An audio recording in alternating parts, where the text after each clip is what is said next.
Monday, October 3rd, 2016. Maneko 64 here, home of alternative economics and contrarian views. Like to talk about the British pound this morning. The pound is down 122 pips, or almost 1% against the dollar, is at 128.55. And the reason for that is some comments over the weekend by Prime Minister Theresa May about Brexit. And for a lot of you outside the UK who think the UK, voted on June 23rd to get out of the EU or Brexit and that it's a done deal, it's not. And over the last 3 months or so, there's been a lot of, discussion and a lot of uncertainty about whether we're going to have a soft Brexit or a hard Brexit. There's even been a discussion about whether Parliament can block the referendum result. So it hasn't really been the done deal, and the Prime Minister hasn't triggered Article 50 of the EU, which starts the process of the UK exiting the European Union. So over this weekend, she's made some pretty what the non-Brexiteers or the Remain people call very hawkish, hard Brexit comments.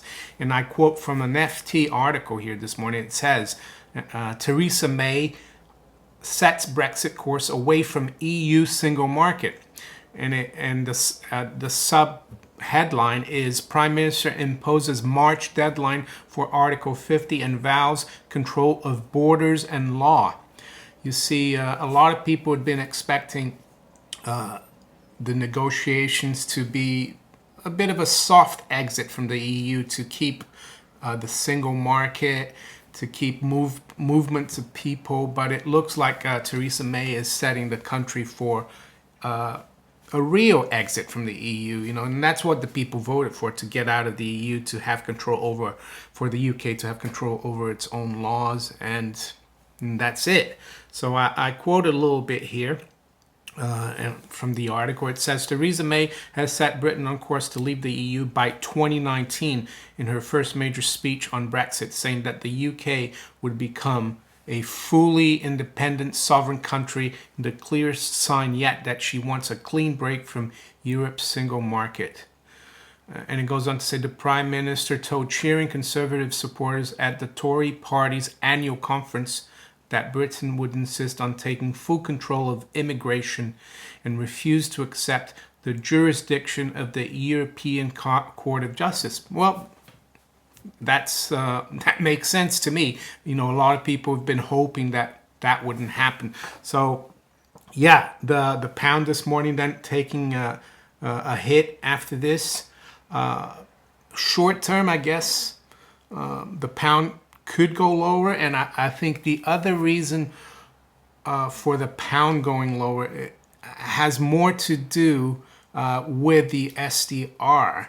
Brexit, in my opinion, has been used as an excuse. I personally think that in the long term, the best thing for the UK is to regain its sovereignty and be out of the EU. The EU is like a bureaucratic, big centralized government trying to interfere in all the nooks and crannies of, countries' economy. So I actually think that one of the reasons the pound has been, weakening for the last 2 years, because if you remember well, the pound got to around 170 against the dollar in around September 2014.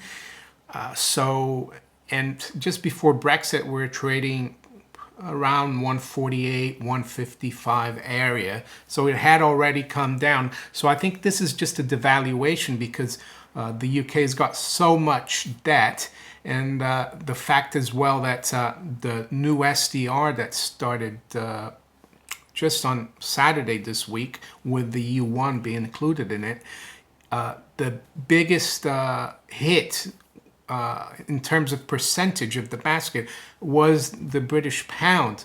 So I think this is just an adjustment as well for foreign investors and for other countries and their reserves. They don't need to hold as many British pounds.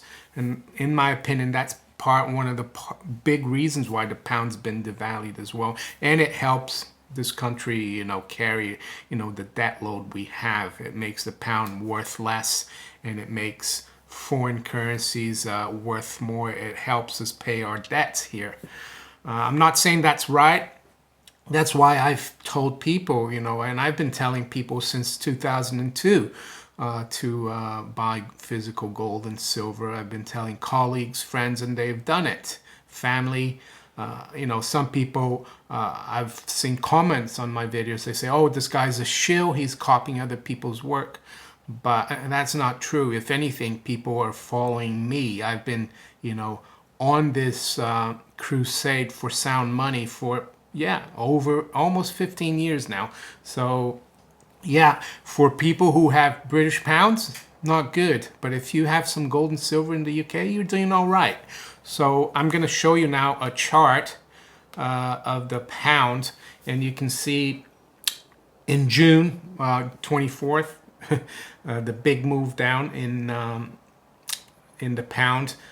Just the day before the pound spiked, or minutes before the results, the pound spiked because there was rumors that Remain was going to win, just like Hillary rumors now, and that she's way ahead.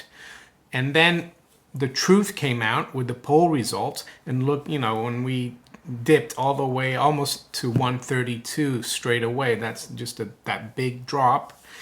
And we've been consolidating since then. We did drop to 127.96, which is the key support now, short term. But it's basically been between, 129 and 134. And if we break that 127.96, we could go lower. I guess the next target would be 125, just because markets look at these handles, like 120 round figures, 125, and that really 120. There's been a bit of talk about 120, so that's what I wanted to talk about. The pound going lower. The other markets, gold is quite steady. We're at 1316. Last night I was up around when gold opened, and we're at the same level, so nothing happening there. The Dow is virtually unchanged, up 6 points. S&P actually unchanged. Silver down 4 at 1912. The pound again down almost 1%. Euro unchanged really. Deutsche Bank closed today in Germany. It's a unification day in Germany. That's the day when East Germany and West Germany joined together again after over 45 years of being divided by the Iron Curtain. I think it was 1991 when they reunified, if I'm not mistaken. What about the other European banks? So this morning, Lloyd's in the UK is down 1/3%. RBS down 0.5%. The French banks are virtually unchanged. So we're going to have to wait. Maybe we'll see the Deutsche Bank ADRs, which are American Depository Rights. When the US comes in later on today, we'll see where that will be trading, because that will be open. So that's it for now. Keep an eye on the British pound, I would say. I've made videos before of how, even, since the 60s, because the pound has been an important part of the monetary system, how since the 60s, a lot of the devaluation in the pound precedes devaluations in the dollar. So that's why I talk about the pound, not just because I'm here in the UK and for my UK viewers, but I think people all around the world need to keep an eye on that. So if you enjoy my videos, please like, share, and subscribe. And if you'd like to donate to my channel, feel free. I don't expect donations, but if you feel I add some value to your, to you, yeah, there's some links below in the description for Bitcoin, BitGold, and PayPal and Patreon. Take care. Bye.